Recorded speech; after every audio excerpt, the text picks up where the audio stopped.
जीवन हमें एक मौका देता है, इसलिए जब भी सही कॉलेज चुनने का समय आए तो सिर्फ मंगलायतन यूनिवर्सिटी आपके बेहतरीन भविष्य और सर्वांगीण विकास के लिए। फ्लैश फ्लड्स यानी कि अचानक आने वाली बाढ़ आजकल एक गंभीर समस्या बनती जा रही है, जिससे बचाव और अनुमान लगाना बेहद मुश्किल होता जा रहा है।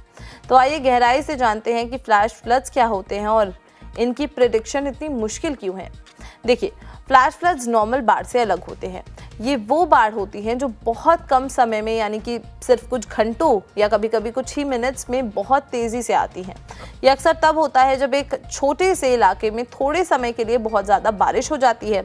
इसकी वजह से नदियों, नालों और यहाँ तक कि सड़कों पर भी पानी का लेवल इतना तेज़ी से बढ़ जाता है कि एक पावरफुल और डिस्ट्रक्टिव फ्लो बन जाता है।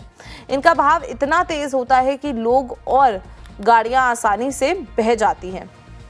इस तेज़ी की वजह से लोगों को बचाव के लिए काफ़ी कम या ना के बराबर समय मिलता है। अब सवाल ये है कि इनका अनुमान लगाना इतना मुश्किल क्यों है। इसके पीछे कई साइंटिफिक और जियोग्राफिकल रीजंस हैं। Sudden and localised rainfall. Flash floods का मुख्य कारण लोकलाइज्ड हैवी रेनफॉल होता है। ये बारिश अक्सर थंडरस्टॉर्म्स और क्लाउड बर्स्ट से होती है। थंडरस्टॉर्म्स का प्रेडिक्ट करना पहले से ही मुश्किल होता है और उनसे होने वाली बारिश की इंटेंसिटी और ड्यूरेशन को सही तरीके से अनुमान लगाना भी मुश्किल हो जाता है। एक इलाके में एक घंटे में 100 mm से ज़्यादा बारिश हो सकती है, जबकि उसके आसपास के इलाके में मामूली बूंदाबांदी भी ना हो। फिर है steep topography and geography. Flash floods के लिए पहाड़ी इलाके और संकीर्ण घाटियाँ यानी कि नैरो वैलीज बहुत ज़्यादा सस्पेक्टेबल होती हैं। स्टीप स्लोप्स पर पानी ग्रेविटी के कारण बहुत तेज़ी से नीचे आता है।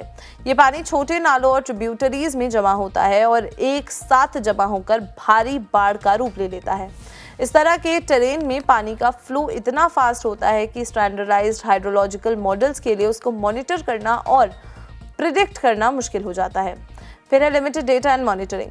दूसरे देश में बड़े नदियों के लिए रियल टाइम मॉनिटरिंग स्टेशंस होते हैं जो पानी का लेवल कंटिन्यूअसली रिकॉर्ड करते हैं, लेकिन फ्लैश फ्लड प्रोन एरियाज जो अक्सर छोटे नाले और स्ट्रीम्स होते हैं उन पर इतने ज़्यादा मॉनिटरिंग सिस्टम्स नहीं होते। इस वजह से ज़मीन पर क्या हो रहा है इसकी सही जानकारी और डेटा मिलना मुश्किल हो जाता है। फिर है rapid onset.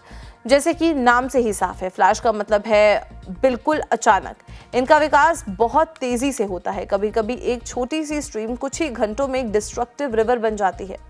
Weather forecasting models और वार्निंग सिस्टम्स को इतने कम समय में सभी रेलेवेंट डेटा को प्रोसेस करके वार्निंग जारी करने में मुश्किल होती है। इसलिए फ्लैश फ्लड्स का अनुमान लगाना बेहद मुश्किल हो जाता है।